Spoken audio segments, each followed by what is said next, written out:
नमस्कार, मैं हूं आपके साथ श्रुति चांदना और आप देख रहे हैं दिशा एक्सप्रेस न्यूज। चलिए बढ़ते हैं आज के समाचारों की तरफ। खरगोन में भाजपा के प्रदेश अध्यक्ष वीडी शर्मा पहुंचे। जब भाजपा कार्यकर्ताओं से मुलाकात करके उन्होंने परिषद चुनाव की रणनीति तैयार की। बताया जा रहा है कि जिले में बीकनगांव, महेश्वर और मंडलेश्वर नगर परिषद के चुनाव होना तय है और इसी बीच वीडी शर्मा ने प्रचंड वोटों से जीत का दावा किया। इस दौरान राष्ट्रीय कांग्रेस अध्यक्ष के चुनाव को लेकर वीडी शर्मा ने बयान दिया कि कांग्रेस एक ही परिवार तक सिमट कर रह गई, जबकि राष्ट्रीय अध्यक्ष के चुनाव में दिग्विजय की सक्रियता पर कटाक्ष करके बताया कि देश विरोधियों के साथ खड़े रहने वाले दिग्विजय सिंह कांग्रेस अध्यक्ष बने तो इससे बड़ी और क्या बात हो सकती है। इस बात के लिए उन्होंने शुभकामनाएं व्यक्त की है। देखिए, लंपी वायरस को लेकर के माननीय मुख्यमंत्री जी ने गंभीरता से काम किया है। पूरी सरकार हमारी लगी है।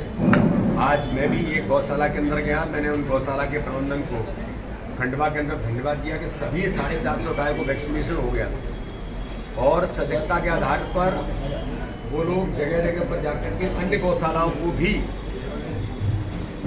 लंपी वायरस से कैसे संरक्षित किया जा सकता है, बचाया जा सकता है, वो काम कर रहे हैं। भारतीय जनता पार्टी के सभी कार्यकर्ताओं को हमने अपील की है। किसान मोर्चा हमारा विशेष तौर पर काम कर रहा है, जगह जगह पर जाकर के अवेयरनेस लाना। माननीय मुख्यमंत्री जी को मैं धन्यवाद देता हूँ, उन्होंने फ्री वैक्सीनेशन का पूरे आदेश दे दिए और मध्य प्रदेश के अंदर लंपी वायरस को लेकर के सरकार हमारी अलर्ट है। माननीय मुख्यमंत्री जी 24 घंटे अलर्ट रह करके काम कर रहे हैं। इसलिए गौ माता को इस वायरस से बचाने के लिए हमारी सरकार और समाज भी संकल्पित है। सब मिलकर के इस संकट से जरूर हम निजात पाएंगे। देखिए चीता, इनके पास काम क्या है? इनको कोई भी चीज अच्छी नहीं लगती, झूठ बोलना इनको अच्छा लगता है, इनको आनंद उसी में आता है कांग्रेस को। अरे चीता भी ला रहे हैं, विकास के प्रतिमान भी गढ़ रहे हैं, गरीबों के कल्याण में भी भारतीय जनता पार्टी काम कर रही है। मोदी जी दुनिया के अंदर भी नाम रोशन कर रहे हैं। वैक्सीनेशन स्वदेशी बना करके आत्मनिर्भर भारत को खड़ा कर रहे हैं, नए भारत के निर्माण में जुटे हैं। तो जीव जंतुओं को लेकर के जिस प्रकार से माननीय प्रधानमंत्री जी का लगाव इस प्रकार के क्षेत्रों में भी अगर है तो इसमें आपको क्या कष्ट है भाई? कांग्रेस को क्या कष्ट है? जीते भी आ रहे हैं, बाकी काम भी हो रहे हैं। तो इसलिए ये तो प्रधानमंत्री जी की सक्रियता और उनका बहुआयामी व्यक्तित्व है जो हर प्रकार के काम करते हैं। अब आपके नेता, कांग्रेस के नेताओं को ये पता नहीं रहता है कि आलू जमीन में पैदा होता है कि फैक्ट्री में पैदा होता है।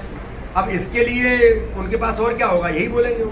कांग्रेस प्रधानमंत्री जी देश के हर मुद्दे पर आज इस देश के अंदर हमारा गौरव है। हम सब माननीय प्रधानमंत्री जी के नेतृत्व में काम कर रहे हैं और देश आगे बढ़ रहा है, नए भारत का निर्माण। के द्वारा कार्रवाई की जा रही है और मध्य प्रदेश से भी 4 लोगों को उठाया गया, पूरे देश में 106 लोगों को उठाया गया। मध्य प्रदेश में भी जिस प्रकार कार्रवाई चाहिए, क्या कहना चाहिए? किस संदर्भ में? ये पीएफआई फंडिंग को लेकर मुझे अभी कोई ऐसी जानकारी नहीं है। मध्य प्रदेश से भी कुछ लोगों को उठाया ना, मैंने कहा मुझे अभी इसके बारे में कोई तथ्यात्मक जब तक कोई जानकारी नहीं होगी तब तक बोलना मैं उचित नहीं मानता। चुनाव को लेकर एक बात देखूंगा, कोई मैं विशेष तौर पर भारतीय जनता पार्टी अभी जो चुनाव हमारे 40 नगर परिषद नगर पालिकाओं के हैं, उनके चुनाव की दृष्टि से अभी मैं महेश्वर और मंडलेश्वर जाने वाला हूँ और इससे पहले सारे दौरे मेरे अभी हुए हैं। 3 चुनावों में खरगोन जिले में 3 नगर परिषद के चुनाव हुए और तीनों चुनावों में भारतीय जनता पार्टी जिस प्रकार का उत्साह, उमंग कार्यकर्ताओं में जो दिखाई देता है, जनता का जो अपार समर्थन है, मुझे पूर्ण विश्वास है कि हम इन तीनों नगर निकाय के चुनाव को ऐतिहासिक बहुमत के साथ हम जीतेंगे। भारतीय जनता पार्टी प्रचंड बहुमत से इस चुनाव में जीतेगी। मध्य प्रदेश के पूर्व मुख्यमंत्री दिग्विजय सिंह आज सोनिया गांधी से उन्होंने मुलाकात की, राष्ट्रीय अध्यक्ष के चुनाव लड़ने की उनकी तैयारी हो रही है। आप क्या किस रूप में? ये ऐसा है, कांग्रेस में चाहे वो दिग्विजय सिंह राष्ट्रीय अध्यक्ष रहे चाहे कोई रहे, कांग्रेस एक परिवार तक सिमट करके रह गई है।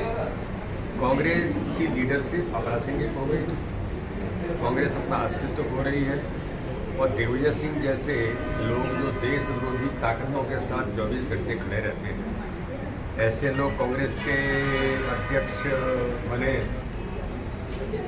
तो उनको शुभकामनाएं देंगे। राहुल गांधी जैसे लोग जो भारत जोड़ो यात्रा की बात कर रहे हैं, जो दिल्ली के अंदर जवाहरलाल नेहरू विश्वविद्यालय में जो भारत को तोड़ने के नारे लगाते हैं, टुकड़े टुकड़े गैंग के साथ लोग खड़े होकर समर्थन करते हैं, तो भारत जोड़ो यात्रा तो बेईमानी है शुद्ध। और मैं तो कहता हूँ कि कांग्रेस बेईमानी करने का काम देश के साथ इस प्रकार से यात्रा निकालने की करेगी तो आगे जाना, लेकिन देश चलता है कांग्रेस के हालात के। देखिए, मेरा ऐसा मानना है कि इस दिशा में चाहे कोई भी हो, कोई भी संगठन हो, कोई भी संस्थाएं हो, नियम कायदे कानून से काम जो नहीं करते हैं तो केवल आप एक नाम क्यों ले रहे हैं? कोई भी हो, सबकी जांच होती है। और अगर आप नॉर्म्स के अनुसार काम नहीं करेंगे तो जरूर जांच होनी चाहिए, क्यों नहीं होनी चाहिए?